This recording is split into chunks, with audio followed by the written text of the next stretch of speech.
is Lindsay at Parnassus Books, doing another round of It Might Not Be New, but if you haven't read it, it's new to you. Let's be real. Poetry is a little scary.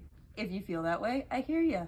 I used to be terrified of poetry. I have an entire English degree, and I found a way to not take a single poetry class because I was terrified. Scansion, scary. Counting syllables. I hate counting. I hate math. I used to think that you had to understand so many things about poetry in order to read any poetry. But let me tell you a secret. You don't. You can just read a poem. It doesn't take that long.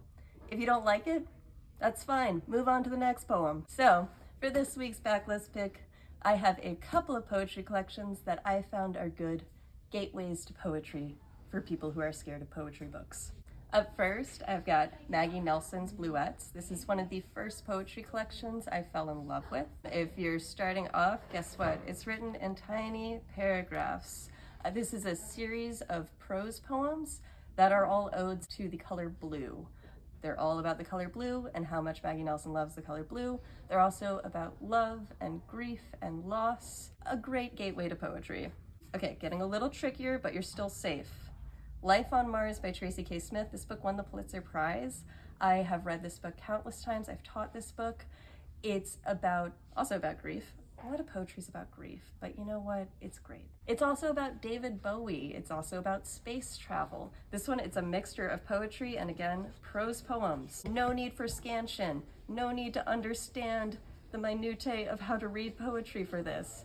You can just read them. They're beautiful poems. Okay, so this one I share a love with Cheryl Strayed. Adrienne Rich's Dream of a Common Language. Cheryl Strayed talks about this book all the time. She memorized poems from it.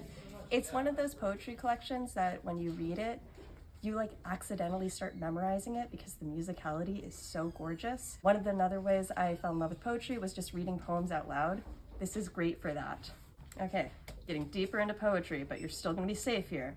Ada Lehman, The Caring. Ada Lehman is currently our Poet Laureate of the United States. She writes beautiful poetry collections that are about nature. They're about mindfulness, about paying attention in nature. If you're somebody who appreciates reading about spirituality, especially relating to being outside and just noticing things, she's a great poet to read.